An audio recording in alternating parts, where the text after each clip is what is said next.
Graça e paz a todos. Eu sou o pastor Gilberto Rebouças.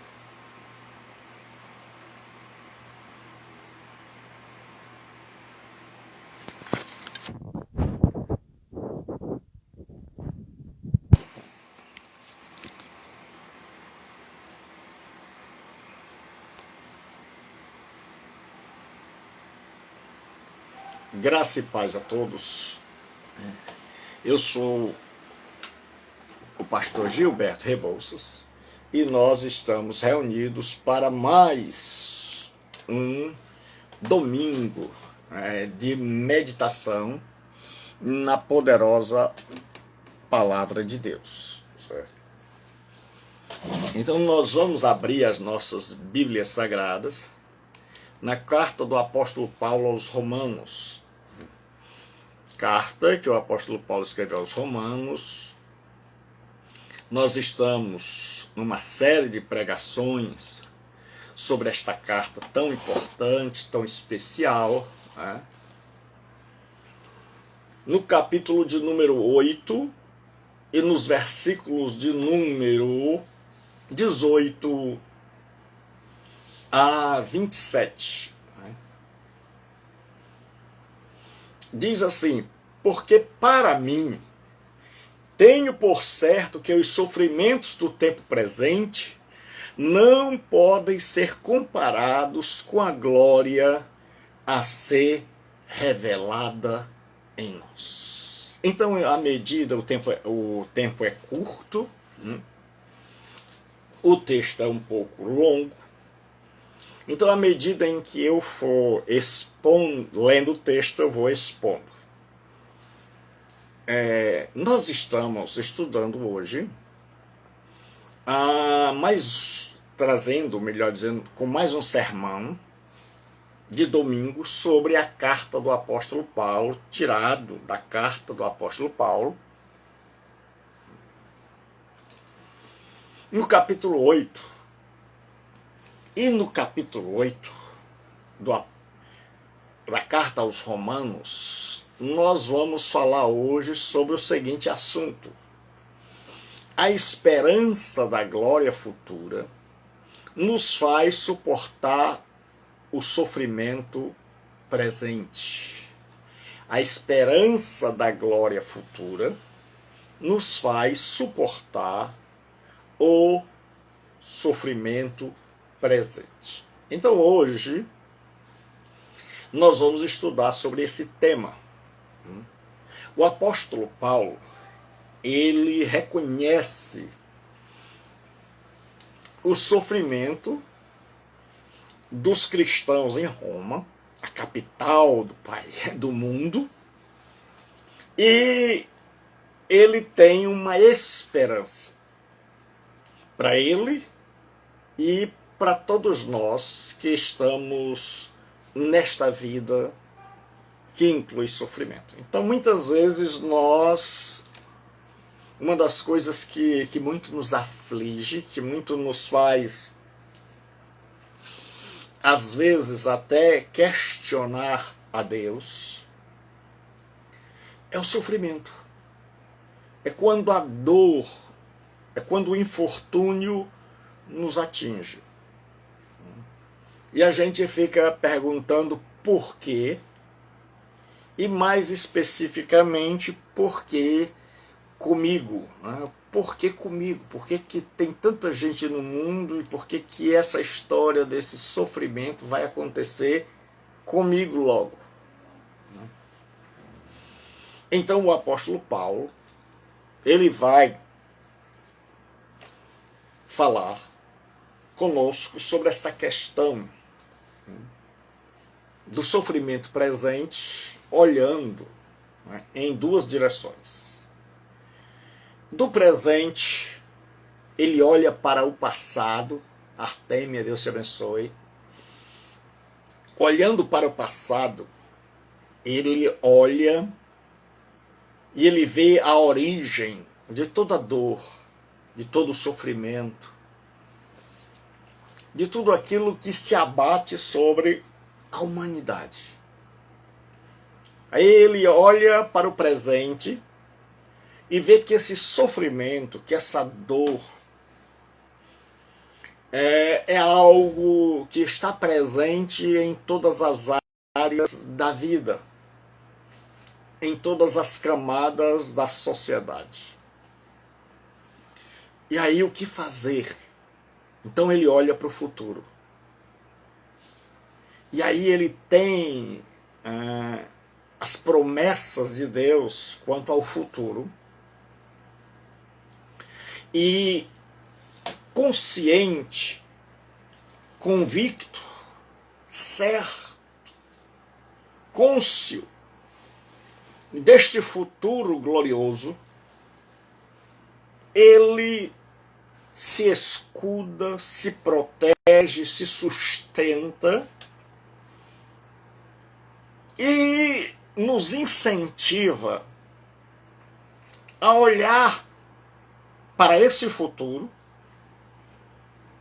de glória, de cumprimento das promessas de Deus, de intervenção de Deus na história definitiva, intervenção definitiva. E aí ele nos diz, aos cristãos de Roma perseguidos, a mim e a você, que nós estamos no meio entre o problema que aconteceu e que gerou a dor, o sofrimento, e ele vai nos dizer que nós estamos vivendo rodeados de sofrimento e vendo o sofrimento e, infelizmente, vivenciando o sofrimento.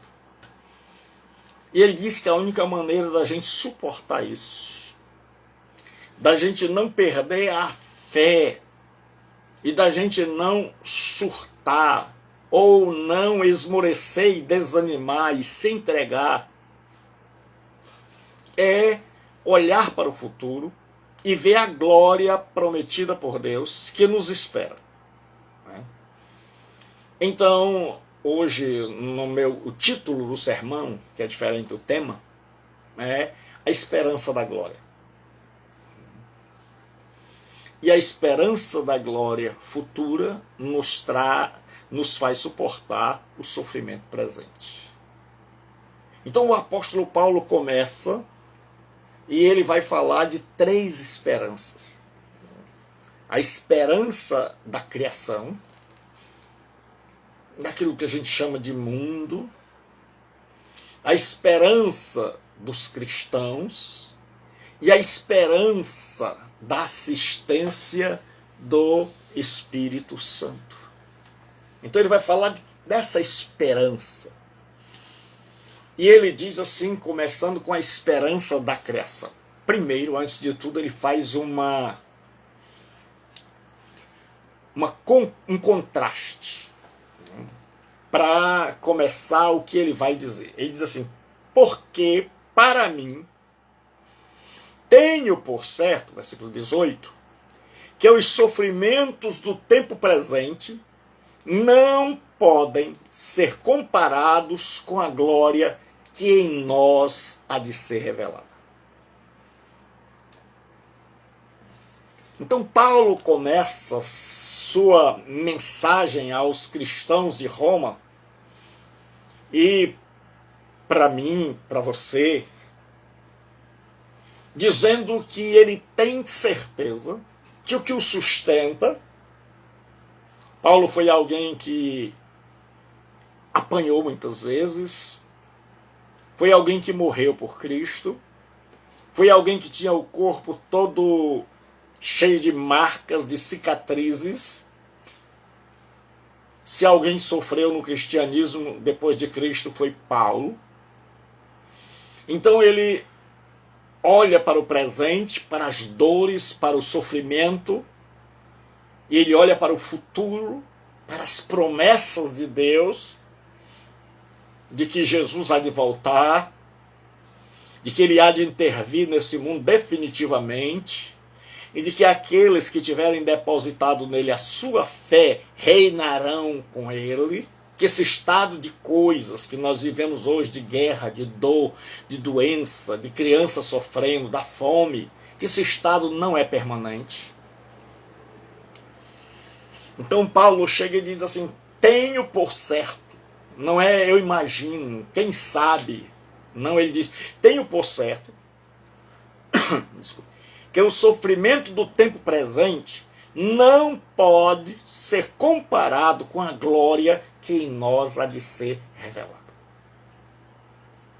Então ele diz: quando nós chegarmos naquele dia lá, e Deus se manifestar na história, e começar uma nova era, um novo tempo, e aqueles que tiverem crido em Jesus Cristo, estiverem agora no reino de Deus, estas pessoas, elas irão dizer o seguinte: sofri.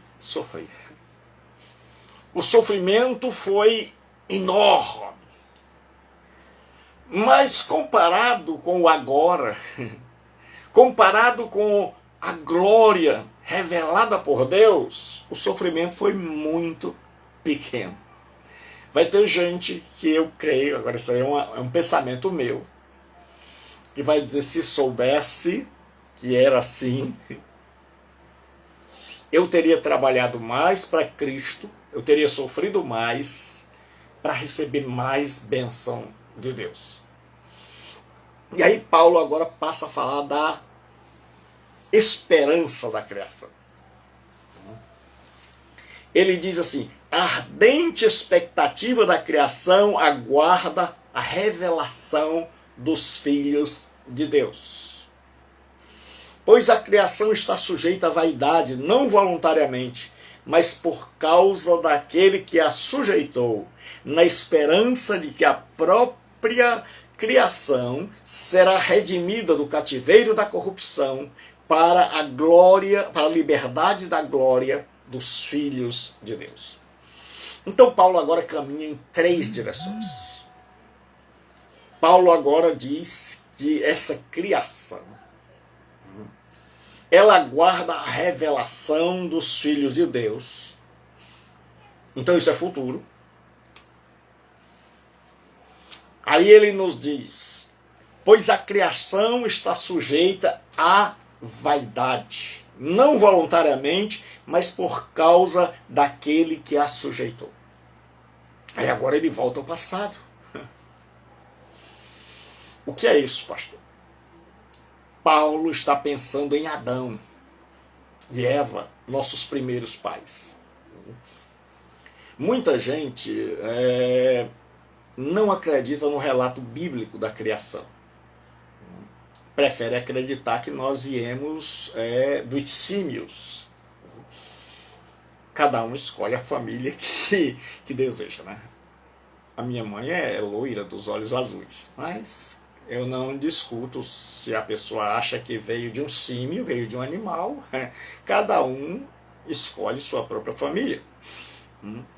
Brincadeiras à parte. Então o apóstolo Paulo vai nos dizer o seguinte: que Adão e Eva, eles estavam em comunhão com Deus, Deus passeava com eles no jardim, eles estavam aprendendo com Deus, mas por tentação do diabo e por fraqueza nossa, o uso indevido do nosso livre-arbítrio, o homem desobedeceu a Deus, o ser humano. E aí o que acontece? Quando Adão peca contra Deus, junto com Eva, e Adão está na frente porque ele é o representante da raça humana, a Bíblia diz que Deus amaldiçoou a terra. Há no Gênesis, muita gente não tem uma noção da queda. Nunca entendeu o que é queda. Rosalba, Deus abençoe. Muita gente nunca estudou sobre queda. Então, quando acontece no capítulo 3, aquela história da serpente, a primeira coisa que acontece ali é um rompimento, é uma ruptura teológica. É o homem se emancipando de Deus. É o ser humano dizendo assim: Deus, não se meta nas minhas coisas. Deus, eu vou agir agora, não conforme o que o Senhor diz ou deixa de dizer, mas eu vou agir agora por minha vontade. Não tem mais a tua ordem. Eu acabei de transgredi-la. O Senhor disse para não comer e eu comi. E quando o homem rompe com Deus, separa-se de Deus, ele está estragado internamente. Ele está rasgado internamente. Por isso é que nós temos pensamentos conflitantes. A gente briga com nós mesmos. Nós temos aquilo que no desenho animado bota o diabinho e o anjinho falando. Porque desde então o homem pensa coisas boas e coisas más. Ele vive um dilema dentro dele. Há um vazio dentro do homem, há uma falta. Há também uma ruptura sociológica. O homem diz à mulher que tu me deste, ou seja, agora a culpa já não é mais dele, é da mulher, e é de Deus, porque ele diz tu. Então ele joga a culpa em Deus, que a deu, e na mulher. E há uma ruptura com a terra. Porque Deus diz, olha, a terra, quando você lavrar, ela não vai dar mais o fruto normalmente, facilmente. Você vai ter que ralar muito, vai ter que trabalhar muito. Com o suor do teu rosto é que você vai conseguir extrair dela o pão. Isso trabalhando muito em meio a espinhos, em meio a abrolhos, em meio a pedras. E Deus diz que a ruptura final é a morte, até que voltes ao pó. Porque dele foste tomado. Então, eis aí a razão de tanta dor no mundo, de tanta maldade, de tanta perversidade. Por quê? Porque quando Adão e Eva se separaram de Deus e nós fomos atrás, é como se Adão estivesse dizendo, Deus não se meta na minha vida, eu já sou bem grandinho. Deus, eu agora tomo as rédeas da minha vida na minha mão, e eu estabeleço o que é certo e é errado. E a essência de tudo isso é o que o filósofo grego Protágoras disse, que o homem é a medida de todas as coisas. Então, agora o homem é a medida de todas as coisas. Não mais Deus. É como se um filho seu chega e diz, pai, mãe, eu não quero mais conversa com a senhora, nem com o senhor. Seus ensinos, suas orientações, seu dinheiro, sua proteção, seu lar, tudo que diz respeito a vocês, eu não quero mais saber. Eu vou viver conforme me der na telha. Eu vou fazer o que eu bem quero. Foi isso que Adão e Eva fizeram. E Deus, como é um pai responsável, deixou o homem seguir o seu caminho.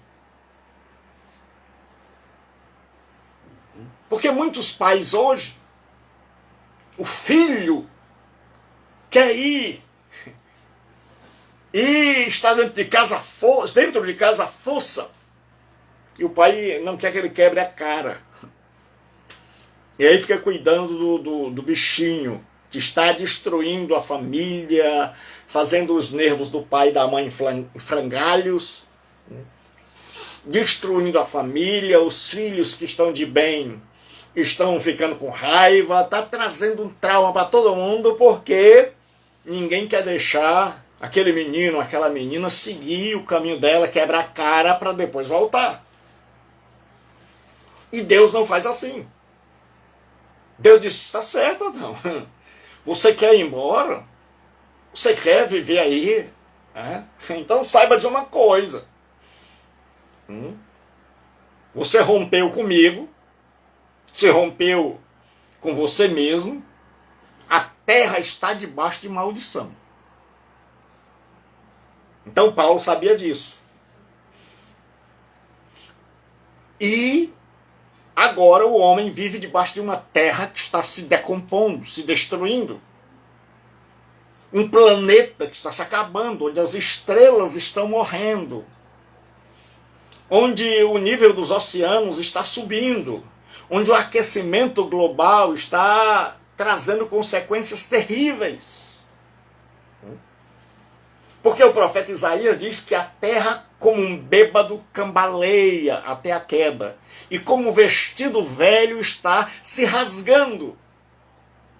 É o que se chama na ciência de antropia. É que a terra está envelhecendo, é que a terra está sofrendo. E aí, há 2000 anos, Paulo escreve isso: a ardente expectativa da criação aguarda a revelação dos filhos de Deus. Ele personifica a criação. É como se ele fizesse a criação como se ela fosse uma pessoa, um ser humano, que está na ponta dos pés, esticando a cabeça, esperando com esperança, esperando algo, cheio de esperança, na ponta dos pés, assim, olhando. Ele diz ardente, não é uma expectativa comum.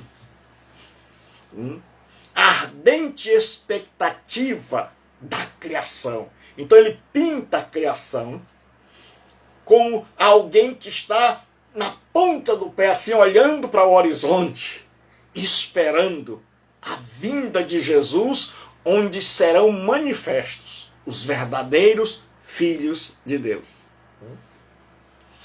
Então você que tem problema aí com gente que se diz evangélica, com gente que se diz cristã, mas que não é, não se preocupe não, porque quando Jesus vier, ele vai revelar quem é quem.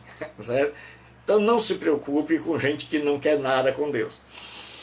Então a primeira coisa que Paulo diz é que a criação está na ponta dos pés, aguardando a manifestação dos filhos de Deus. Que Jesus venha, que nos transforme. E aí ele diz o porquê. Pois a criação está sujeita à vaidade. Vaidade vem do hebraico. Revel, que era passageiro, fútil, breve, efêmero, sem sentido. É a tradução da palavra lá que diz vaidade de vaidade. Tudo é vaidade. Então, quando os tradutores da Septuaginta foram pegar revel, que é hebraico, para o grego, então eles traduziram por vaidade. E aí eles, pois a criação está sujeita à vaidade, ou seja, a vida no mundo é uma vida sem sentido. É o que diz o livro do Eclesiastes. A chuva cai, os rios correm todo dia para o mar, seguem sempre o mesmo caminho tortuoso, e o mar nunca enche. Então o autor de Eclesiastes diz que todo dia tem uma mesmice. Uma geração vai, a outra vem. E gente morre, gente nasce. Todo dia. E o apóstolo Paulo diz que a criação ficou assim, entregue à vaidade. E é por isso que nós estamos numa sociedade de gente fútil. De gente que expõe o corpo, de gente que valoriza coisas, trata coisas como gente e gente como coisas, que usa gente e ama coisas, de pessoas que acham que não vão envelhecer, de pessoas que colocam todo o seu dinheiro em iate, em viagens, todos os seus, que felicidade para eles é ter muito dinheiro, ter um corpo lindo, belo, maravilhoso, é fazer uma cirurgia, então é um monte de coisa fútil, é uma pulseira de ouro, é um colar de pérola, é um carro, é um relógio importado, é uma roupa de grife, estar no high society. Então, para essa turma aí, É isso porque Paulo diz que a criação ficou entregue à vaidade, ou seja, a vida hoje não tem mais sentido. Para muita gente, as pessoas estão procurando algo que dê sentido à sua vida.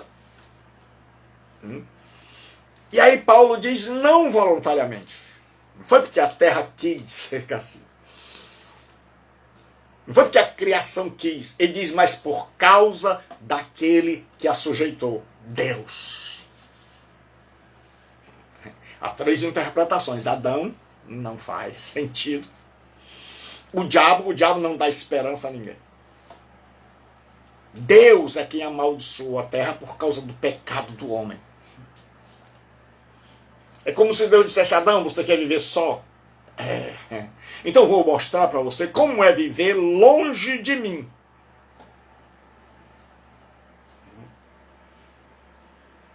Então eu vou deixar você viver longe de mim. Sem o papai por perto para socorrer. Porque a gente só quer o papai quando a coisa aperta. Aí a gente corre para o papai. E aí Deus é nosso pai. Aí ele diz o seguinte. Deus sujeitou essa criação. A criação que nós estamos nela é uma criação que está debaixo de maldição. E é por isso que a gente vê enchente de um lado, seca do outro, guerra do outro lado. A gente vê calor, frio, fome, praga.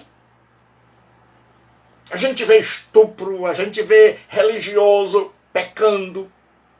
A gente vê toda sorte de desgraça. Porque foi isso que o ser humano construiu sem Deus. Porque a sociedade que aí está não é a sociedade que Deus criou. Porque a sociedade que aí está invadindo, mandando míssil hipersônico, porque a sociedade que aí está cheia de pedófilo, de político corrupto, de mãe que larga filho, de pai que larga a mulher, de gente que mata o outro, não foi esse tipo de gente que Deus criou. Isso não é filho de Deus. Esta sociedade que está aí, não culpe a Deus. Os mares que tem mais plástico do que peixe, não culpe a Deus. Deus não jogou nenhuma garrafa PET lá. O problema é do ser humano que se rebelou contra Deus, que disse, fique na sua, fique aí no céu. Deixe que aqui embaixo mando eu. E nós temos seguido isso.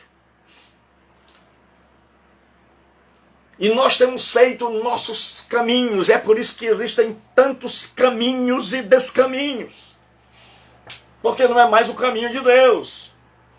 E no dia que você se volta para Deus, você é achincalhado. Você é zoado, você sofre, você come o pão que o diabo amassou. Porque as pessoas querem um caminho delas. Então Deus não criou pedófilos. Deus não criou estupradores, Deus não criou assassinos, Deus não criou mísseis para destruir em massa, Deus não criou guerra bacteriológica, Deus não criou mulher para se prostituir, Deus não criou homem para deitar com outro homem. Isso é resultado de uma escolha de Adão e Eva de dizer, Deus, fique na sua. Caia fora da minha vida, porque nela mando eu e eu vou dizer como ela deve ser. Então o mundo que aí está, a sociedade que aí está, é uma composição, é uma construção humana. E se ela ainda subsiste, se ela ainda está de pé, é por causa da misericórdia de Deus. Porque se Deus tivesse abandonado completamente, nós já teríamos nos destruído uns aos outros.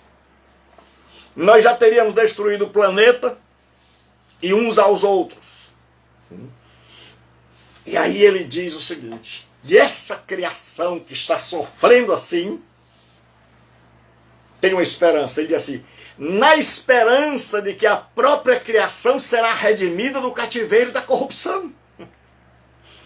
Ele diz: essa criação, tanto a criatura como a criação, tanto os seres humanos, quanto as árvores, as montanhas, as florestas, os mares, que estão se destruindo, que estão se acabando. Ele diz: na esperança, essa criação tem uma esperança, é que essa criação será redimida do cativeiro da corrupção. É que Deus não abandonou a gente, é que a gente abandonou a Deus, mas Deus não nos abandonou. É que nós resolvemos escolher o nosso caminho. É que nós queremos um Deus apenas para nos tirar do sufoco. Mas esse Deus é tão bom que Ele promete que um dia Ele vai libertar toda essa terra dessa desintegração, dessa decomposição que está acontecendo, de toda essa desgraça que está acontecendo. Então Paulo tem esse conhecimento. Ele sabe que a criação será libertada do cativeiro. Então, se ela está no cativeiro, é porque ela é escrava. Ela é cativa. Então ele está dizendo que ela será liberta do cativeiro. Um dia nós veremos rios sem poluição, mares sem plástico, florestas sem incêndio. Um dia nós viveremos em um mundo onde a chuva não trará mais inundação nem deslizamento, não haverá mais casa construída em local inadequado. Não haverá mais gente que tem muito dinheiro e gente que tem pouco. Não haverá gente que pode construir uma mansão no alto da montanha e firmar ali para resistir à chuva. E para que ele tenha uma visão panorâmica de tirar o fôlego. E um pobre coitado que não tinha onde morar e fez uma barraquinha ali, aí a chuva veio e... Não haverá mais essas indústrias de minério que vão desabar, vão ruir, e aí vão estragar com tudo. Não! Haverá um dia onde Deus, onde o Eterno, entrará na história na pessoa do seu Filho Jesus Cristo e dirá para o mundo: acabou. Acabou o tempo de vocês. Vocês se desgraçaram e desgraçaram a casa que eu lhes dei. Vocês acabaram com o planeta. Vocês acabaram com a vida de vocês. Vocês estão se matando. E aí Deus vai dizer: acabou. E Paulo diz: aí a criação está esperando por esse dia em que Deus venha e diga: acabou. E está chegando a hora. Está chegando a hora. Aí ele diz: do cativeiro da corrupção para a liberdade da glória dos filhos de Deus. Ele diz que ela vai ser liberta do cativeiro da corrupção para a liberdade da glória dos filhos de Deus. Aí ele diz: porque sabemos que toda a criação a um só tempo geme. É um grande coral de gente, de fauna, flora, do universo inteiro gemendo e suporta angústias até agora. Então ele diz: até esse momento, todos estão gemendo, de uma maneira ou de outra. Todos estão passando por angústias. E ele diz: até agora. Ele diz: o momento presente é um momento de dor. é um momento de sofrimento. Ele diz, mas a nossa esperança, a esperança da criação, é que ela vai ser liberta. Então Deus amaldiçoou a terra, mas Deus deixou para essa terra uma esperança. Deus não a deixou desesperançada. Então você que me ouve, saiba, há uma esperança. O futuro não será de destruição total. O mal não vai vencer no final. E aí agora, a segunda coisa, a segunda parte, que é a esperança do cristão. Muita gente prega que quando você se torna um cristão, a dor, o sofrimento vai embora. Isto não é verdade. Não é esse o ensino de Paulo, nem de Jesus Cristo, nem da Escritura. Pelo contrário, ser cristão, nós sofremos. Mas sofremos em esperança. Aí Paulo diz assim, e não somente ela. A quem ele se refere? A criação. Mas também nós, que temos as primícias do Espírito. O que era primícias? No mundo de Israel, havia uma festa que ocorria no tempo do Pentecostes, onde eles colhiam os primeiros frutos.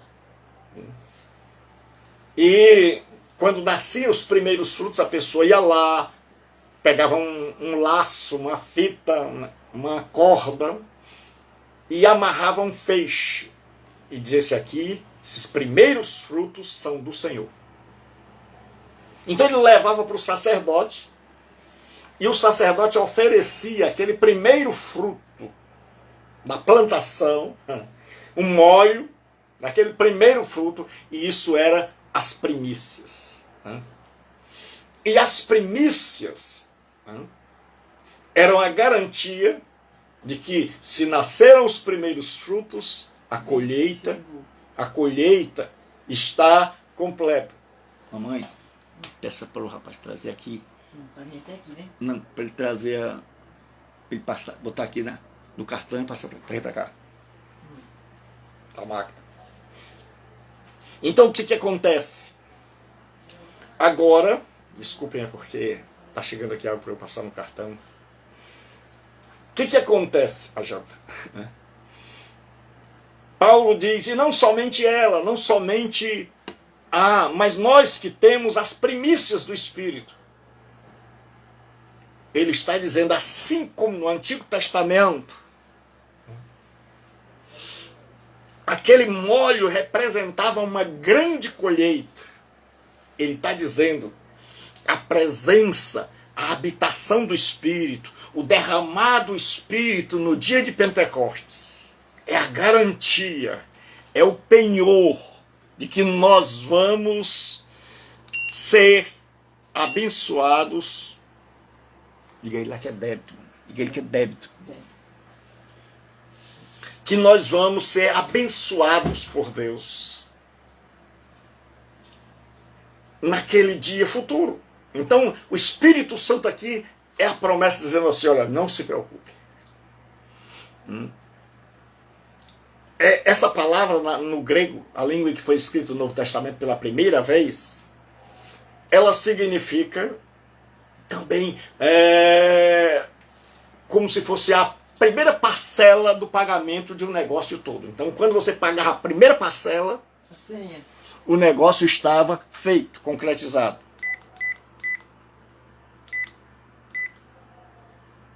Diga lá que eu quero a minha via. Quer o quê? Vai lá, entrega ele lá. Então, a primeira parcela. Então, Paulo diz em Efésios que, tendo nele crido, no Evangelho de Jesus Cristo, fostes selados com o Espírito Santo da promessa, o qual é o penhor da nossa herança. É o Espírito Santo, é o penhor. É o que Paulo está dizendo aqui, nós que temos as primícias do Espírito, igualmente gememos.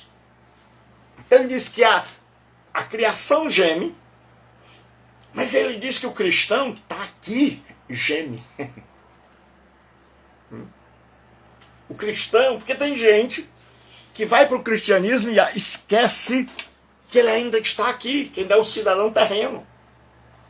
E, portanto, está sujeito aos mesmos sofrimentos. E aí ele diz assim, igualmente gememos em nosso íntimo. Só que muita gente geme, mas não tem coragem de dizer. Muita gente geme com um sorriso nos lábios. Muita gente geme tirando foto num iate. Muita gente geme mostrando uma casa linda. Muita gente geme mostrando um corpo maravilhoso. Mas aquilo é tudo por fora, é superficial. Nós vivemos no mundo do superficial, do por fora. Mas o por dentro geme, o por dentro está descontente. E aí ele diz assim, gememos em nosso íntimo, aguardando a adoção de filhos, a redenção do nosso corpo. Na doutrina da salvação tem 3 tempos, passado, presente e futuro. No passado, nós fomos salvos da condenação do pecado. Na justificação, fomos salvos da condenação do pecado. No presente, estamos sendo salvos do poder do pecado, que é a santificação. Nós somos pecadores. O pecado nos rodeia. Nós temos uma natureza caída, que nos chama, que nos inclina para o pecado, mas nós temos o Espírito Santo. E aí o Espírito Santo nos segura, ele diz, não vá, por aí não. Veja o que Adão fez, veja a besteira que ele fez. Veja o estado que a humanidade está porque quis ir, seguir os seus instintos e o seu caminho. Então o cristão, ele diz, por aí eu não vou mais não. Muita gente já foi e se deu mal. E ainda tem cristão que vai, que vai. Aí se dá mal, quebra a cara, porque o mundo já foi, se deu mal. E aí ele diz assim, aguardando a adoção, a redenção do nosso corpo. Ele chama a redenção do nosso corpo de adoção, que é a última fase da salvação. Então, nós já fomos perdoados. Então, os nossos pecados, a condenação já não existe mais. Isso a Bíblia chama de justificação. Justificados, pois, pela fé temos paz com Deus. Nós estamos sendo salvos do poder do pecado. Pela santificação. Mas nós esperamos um tempo onde a gente vai sair da presença do pecado, onde Jesus vai voltar. Vai nos dar um corpo glorioso, não mais cheio de doença, não mais cheio de fraqueza, não mais cheio de enfermidade, não mais precisando, estica aqui, encolhe ali, bota silicone. Não, um corpo perfeito, um corpo que não morre mais, não haverá mais cemitério, não haverá mais hospitais, não haverá mais pandemia. A Bíblia diz, e de seus olhos ele tirará toda lágrima e enxugará todo pranto, e não haverá mais morte, nem dor, nem clamor. Então nós estamos aguardando esse tempo. Nós estamos aguardando este tempo. Pastor, mas eu não acredito nisso. O que eu posso fazer? Eu acredito que Deus vai cumprir sua palavra, mesmo que no presente pareça que Deus não se importa conosco.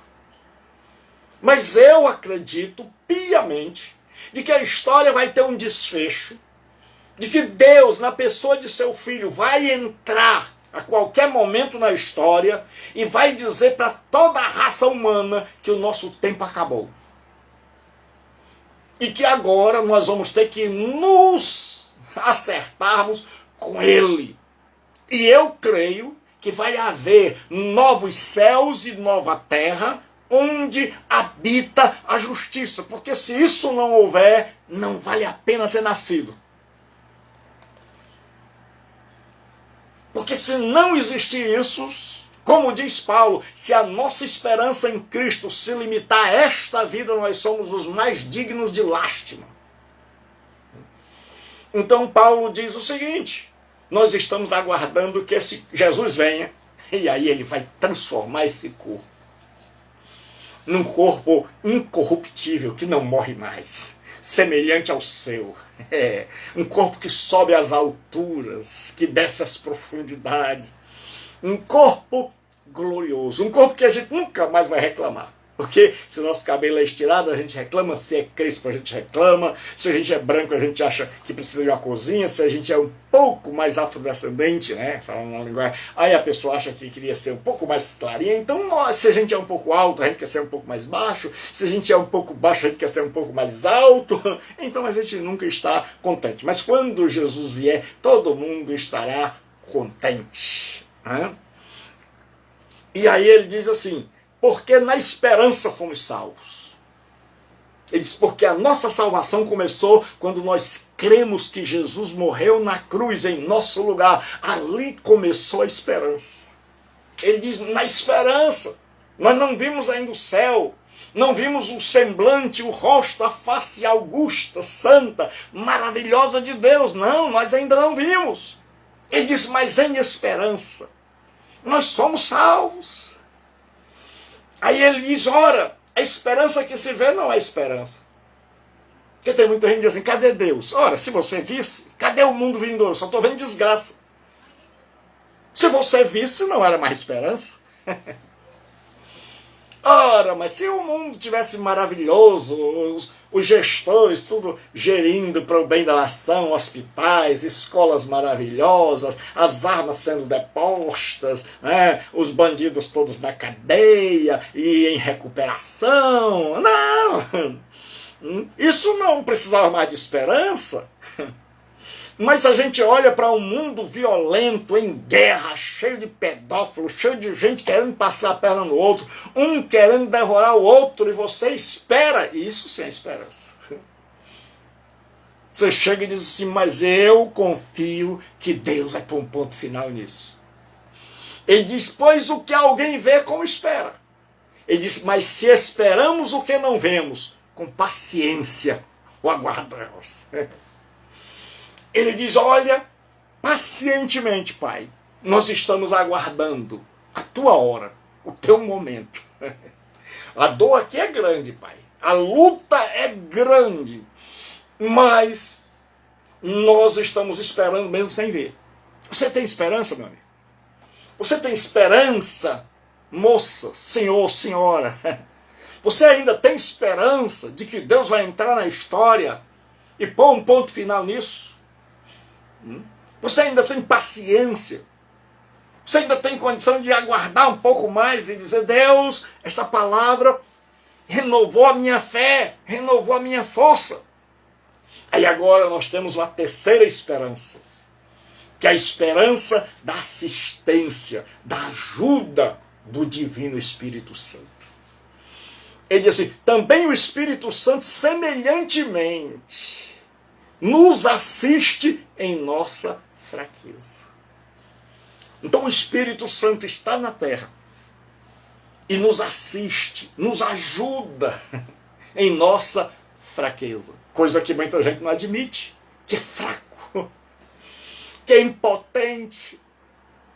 Porque é isso que nós precisamos. Enquanto você, eu, o mundo, acreditarmos que nós somos os bambambãs, os fortes, que nós podemos todas as coisas, que a ciência vai resolver tudo. Enquanto nós não reconhecemos a nossa fragilidade, a nossa impotência, a nossa insuficiência e a potência e a suficiência de Deus, nós estamos perdidos. Mas mesmo sabendo que nós somos arrogantes, cheios de nós mesmos, ensimesmados, egoístas, ególatras, egocêntricos, gente rebelde, gente teimosa, gente que ama o pecado, gente que faz qualquer negócio para se dar bem na vida. Ele diz, o Espírito Santo semelhante nos assiste em nossa fraqueza. Ele diz, porque não sabemos orar como convém. Porque nós não sabemos nem o que pedir. Porque eu e você não sabemos nem o que pedir. Quando a gente pede, ainda pede errado. Tem gente que nem pede. Mas tem outros que, além de pedir, coitado, ainda pedem errado. Mas Deus é maravilhoso. Deus podia dizer, deixa esse povo aí morrer, deixa eles se matarem. Mas não. Ele diz, mas o mesmo Espírito intercede por nós sobremaneira com gemidos inexprimíveis. Que o Espírito Santo, ele intercede, ele ora por mim e por você, com gemidos que não dá para transformar em palavras. Que o Espírito Santo geme com a minha dor, com a tua dor, com a minha fraqueza, com a tua fraqueza, com a nossa vontade de se libertar e não podemos. E o Espírito Santo geme, geme. O Espírito Santo geme ao ver que toda a criação está sofrendo. O Espírito Santo geme porque ele está dentro de homens e mulheres e vê o coração daqueles que não são de Cristo. E ele vê que nós somos superficiais, mas que internamente, que no íntimo, nós somos um bando de gente gemendo. Um bando de gente insatisfeita, multidões e multidões que sofrem aguardando a morte. De gente que precisa de ajuda e não sabe. De gente fraca que pensa que é forte. De gente que não quer se dobrar. E aí diz que ele, na sua bondade, intercede por mim, por você, com gemidos inexprimíveis. Ele geme diante da minha dor, diante da tua dor. E diz assim, e aquele que sonda os corações, Deus o Pai, sabe qual é a mente do Espírito. Sabe o que está na mente do Espírito Santo. Porque segundo a vontade de Deus, ele intercede pelos santos. Paulo diz que o Espírito Santo intercede por mim e por você, segundo a vontade de Deus. É mais ou menos assim o que Paulo quer dizer. Que o Espírito Santo faz mais ou menos assim. Pai, ele está pedindo, ela está pedindo para ganhar dinheiro, para ter uma casa rica, para ter muito dinheiro. Ele está pedindo para ter várias mulheres. Ela está pedindo para ser de uma igreja grande, riquíssima. Ele está pedindo para ser famoso. O outro está pedindo para ter uma grande carreira. Então cada um está fazendo seus pedidos. E o Espírito Santo chega e diz, Pai, eles não sabem qual é a tua vontade. Eles não sabem que o maior presente que o Senhor pode dar é reverter o que Adão fez. É que Adão levou a humanidade e a criação à desgraça, à condenação. E na cruz do Calvário, Jesus Cristo veio para desfazer o que Adão e o diabo fizeram. Em Adão, eu e você caímos, nos tornamos pecadores, dignos de condenação, réus passivos de condenação, e a terra ficou debaixo de maldição. E Paulo diz que a terra geme, a criação geme, aguardando a manifestação dos filhos de Deus. E quem são, pastor, os filhos de Deus? João diz assim, veio para os seus, mas os seus não receberam. Mas a todos que o receberam, deu-lhes o poder de serem feitos filhos de Deus, os quais não nasceram nem da vontade da carne, nem da vontade do sangue, que é uma expressão para dizer natural, mas de Deus. A saber, os que creem no nome de Jesus. Estes são os filhos de Deus. Estes que estão espalhados pelo mundo todo. Esses que só Deus sabe quem é.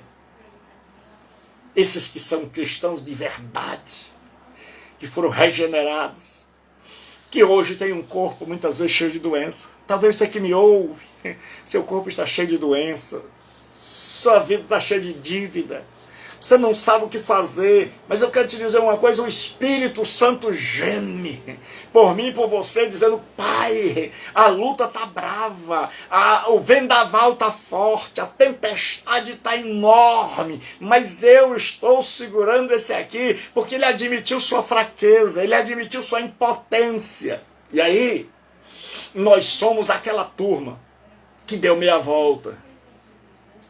É aquele tipo de gente, o cristão, é aquele tipo de gente que olhou para o mundo e diz assim: olha pessoal, essa escolha desse tal de Adão não deu certo. E essa multidão que segue a ele aí está igual a música do Roberto Carlos, uma multidão que não sabe o caminho.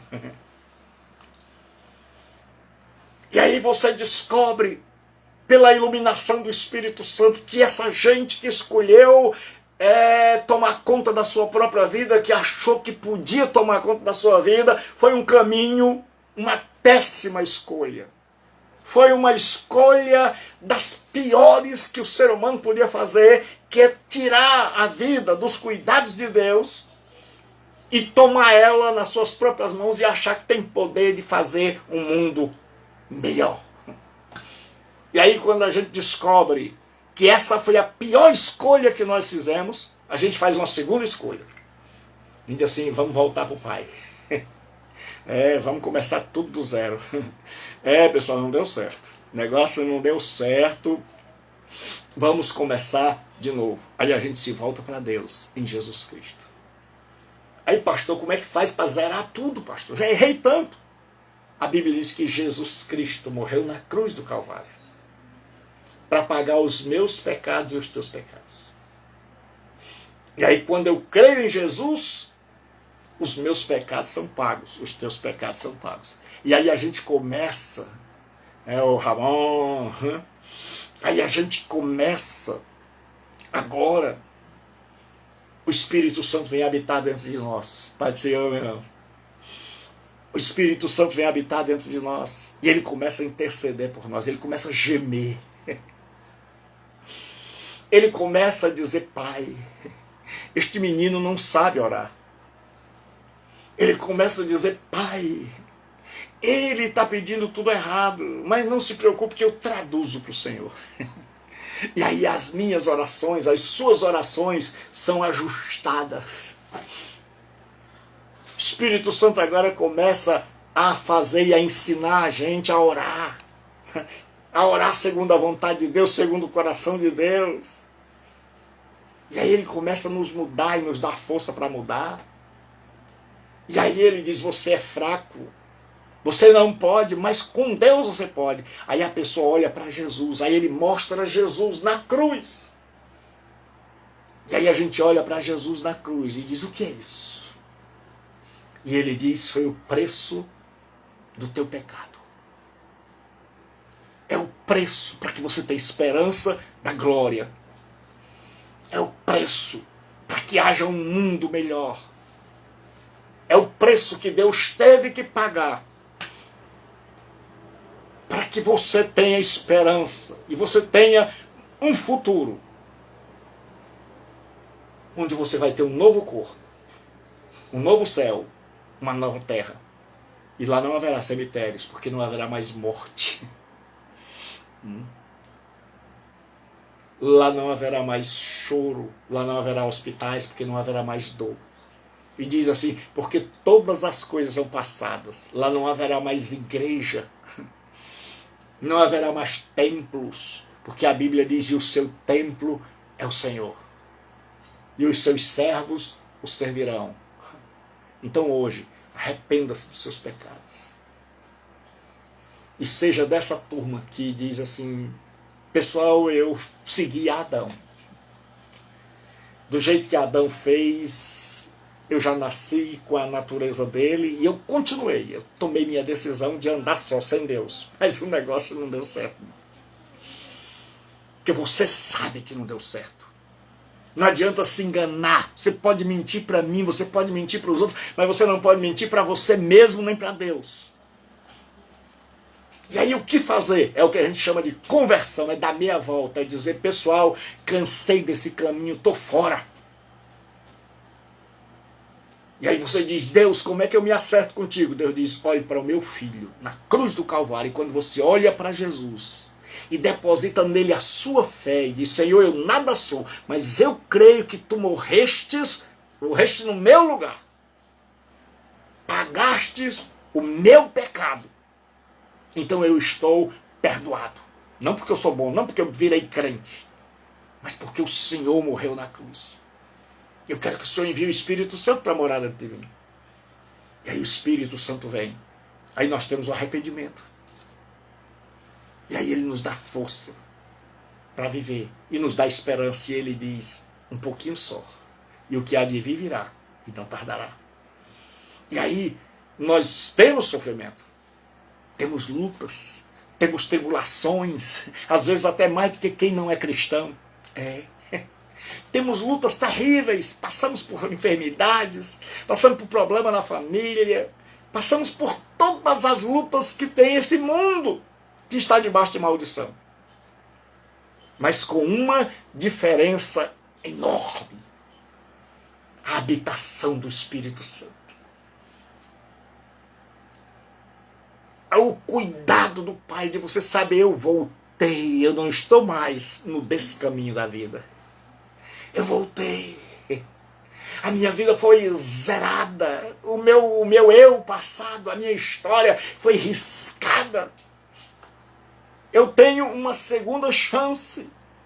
E aí o Espírito Santo aponta lá na frente. Você começa a ler a Bíblia. Você começa a ouvir pregação. E aí o Espírito Santo começa a dizer, olha, há um tempo, e está chegando, onde o mar será mais azul, mais verde, onde as estrelas brilharão mais, onde haverá um novo céu e uma nova terra, em que habita a justiça, onde os ímpios estarão queimando no fogo do inferno, e onde só aqueles que reconheceram sua fraqueza, seu pecado, sua rebelião contra Deus, mas que há tempo se voltaram para Deus em arrependimento e creram em Jesus, estes serão salvos e terão a esperança da vida eterna, da eternidade com Deus. Então hoje Deus nos convida, a mim e a você, a voltar para Ele. Porque Jesus está voltando. Vai nos transformar e vai transformar toda essa terra. Vai transformar todo o universo. Tem um hino que diz assim, neste tempo céus e terra hão de ser a mesma grei. Então Jesus está voltando. E é isso que nos enche de esperança. É saber os mísseis não vão continuar voando pelo céu. É saber a maldade humana não vai prevalecer. É saber o inferno não vai ganhar. É saber, eu estou a qualquer momento olhando para o espaço, aguardando o meu Salvador, aquele a quem ama a minha alma. E a qualquer momento ele vai vir no céu com poder e grande glória. E milhões e milhões, milhares e milhares de anjos virão com ele. E eu estarei junto dele por toda a eternidade. Porque eu li a Bíblia. E no fim, quem ganha é Jesus Cristo.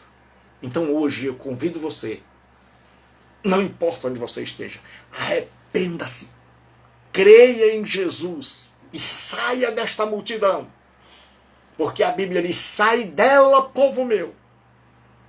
Saia desta multidão que caminha para o inferno e volte arrependido e com fé Deus, e Ele vai estar para te abraçar.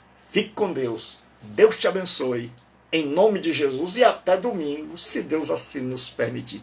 Fique com Deus, e onde você estiver, faça a sua oração aí, mas se volte rápido. Diga: Pai, eu estava naquele caminho, mas hoje eu mudo a minha vida, ou melhor, eu peço que o Senhor mude. Faça isso e veja o que vai acontecer. Fique com Deus, em nome de Jesus.